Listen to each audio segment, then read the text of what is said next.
chunks in the lava there, but it's still moving quite quickly. You see it sort of rolling over the front of itself like a tank tread.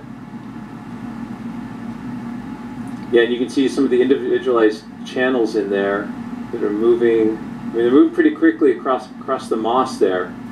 So this is a really advancing flow front. It's fanning out as it's coming down that channel. We got a little bit of something on fire there at the leading edge.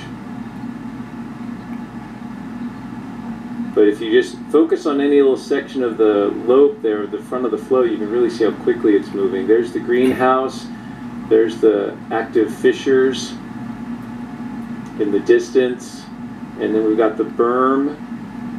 And can we look a little bit further to the right, Johan, and see if does the berm, have they closed the berm off across the road? I'm just wondering, it looks like there's a little structure there.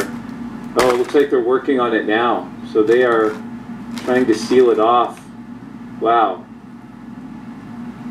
And they've got, you know, probably just minutes to go until that lava reaches there. But it looks like they've got most of it across there. They've got all the equipment, or most of the equipment, on one side of the berm. There's the pipeline that comes from the power plant into town, the hot water. There's a small little structure there burning. And then, yeah, let's fly back over to that set of vents there.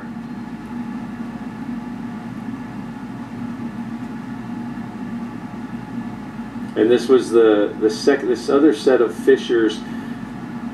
So I think, you know, this kind of supports some of the earthquake data. We'd seen so many of these earthquakes closer to town that suggested that the magma had moved through the dike system in the subsurface and was very close to town. And now we're seeing some of that magma working its way up to the surface and actually erupting much closer to town than this first fissure system.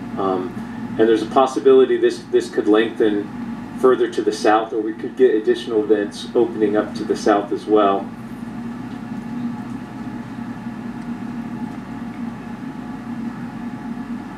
So that was that lobe there that we saw first pouring into that little channel, into that little valley, that little gully in the topography, and that's moving to the southwest. The front of it is still moving to the south towards those homes.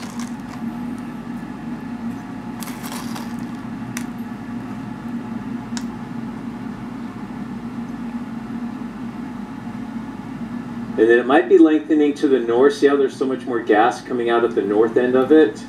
That may be the fractures opening on that end. Gases escaping first. Those gases are less dense, so they're going to be towards the top of the magma chamber and rising.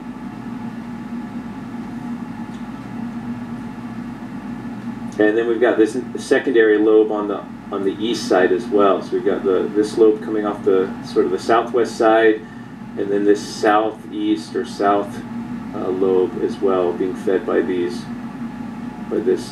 lava fissure system. And the fountaining there, probably just a few tens of meters, maybe a couple of those bigger bursts, up to maybe 50, 60 meters would be my guess, just kind of looking at it.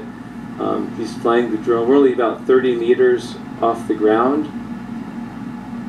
It's spectacular there. Grab a couple photos if you would while you're doing that, Johan.